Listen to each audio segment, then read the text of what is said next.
ಸಂಜಯ ಉವಾಚ ದೃಷ್ಟ್ವಾಂತು ಪಾಂಡವಾನಿಕಂ ವ್ಯೂಢಂ ದುರ್ಯೋಧನಸ್ತತ ಆಚಾರಂ ಮುಪಸಂಗಮ್ಯ ರಾಜ ವಚನಮಬ್ರವೀತ್.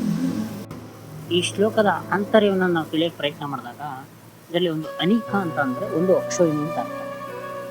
ವ್ಯೂಢಂ ಅಂದರೆ ಒಂದು ಸಿಸ್ಟಮೆಟಿಕ್ ಆಗಿ ಅದನ್ನು ಡಿಸೈನ್ ಮಾಡಿರ್ತಾರೆ. ಒಂದು ವ್ಯೂಹವನ್ನು ರಚನೆ ಮಾಡಿ, ಚಕ್ರ ವ್ಯೂಹ, ಪದ್ಮ ವ್ಯೂಹ, ಅರ್ಧಚಂದ್ರ ವ್ಯೂಹ, ಈ ವ್ಯೂಹನ ವ್ಯೂಢಂ ಅಂತ ಈ ಥರ ಶಿಸ್ತುಬದ್ಧವಾಗಿ ರಚನೆ ಆಗಿರೋಂತಹ ಒಂದು ಸೇನೆನ ಅವನು ಕಂಡಾಗ ದುರ್ಯೋಧನ ಮನಸ್ಸಿನೊಳಗಡೆ ದುಗುಡ ಹೆಚ್ಚುತ್ತೆ. ಇನ್ನೂ ಯುದ್ಧನೇ ಪ್ರಾರಂಭ ಆಗಿಲ್ಲ, ಅವನು ಆಗ್ಲೇನೆ ಅವನು ತಾನು ಸೋಲ್ತಿದ್ದೀನಿ ಅನ್ನೋಂಥ ಒಂದು ಭ್ರಮೆಗೆ ಬಿದ್ದುಬಿಡ್ತಾನೆ. ಬಿದ್ದುಬಿಟ್ಟು ಅವನು ಆಚಾರ್ಯರ ಮುಂದೆ ಹೋಗ್ತಾನೆ. ತಾನು ಅವ್ರ ಶಿಷ್ಯ ಅನ್ನೋದನ್ನು ಮರೆತು ತಾನೊಬ್ಬ ರಾಜ, ಇವರು ನನಗೋಸ್ಕರ ಕೆಳಬಂದಿರುವಂಥ ಸೇನಾಧಿಪತಿಗಳನ್ನು ಅಹಂಕಾರದಿಂದ ಆಡಬಾರದ ರೀತಿಯ ಮಾತುಗಳನ್ನು ಅವ್ರ ಮೇಲೆ ಪ್ರಯೋಗ ಮಾಡ್ತಾರೆ.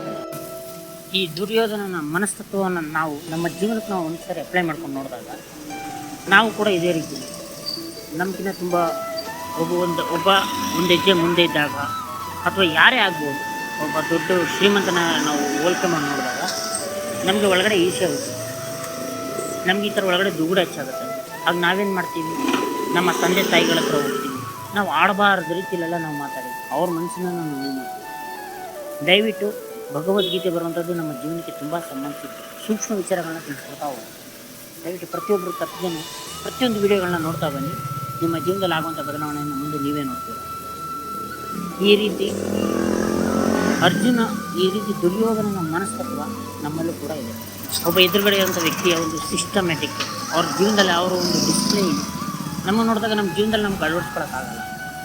ನಾವು ಹಾಗೆ ಏನು ಮಾಡ್ತೀವಿ, ಈ ಥರ ಪ್ರವೋಕ್ಕಾಗಿ ನಾವು ನಮ್ಮ ಕೋಪವನ್ನು ನಮ್ಮ ಸುತ್ತಲೂ ಇರುವಂಥವ್ರನ್ನ ಮೇಲೆ ನಾವು ಅದನ್ನು ಪ್ರದರ್ಶನ ಮಾಡಿ ಅವ್ರ ಮನಸ್ಸಿನ ವಿನಾಕಾರಣ ನಾವು ಮಾಡ್ತೀವಿ. ಇದು ಈ ಮೊದಲನೇ ಅಧ್ಯಾಯದ 2ನೇ ಶ್ಲೋಕದ ಸಾರಾಂಶ. ದಯವಿಟ್ಟು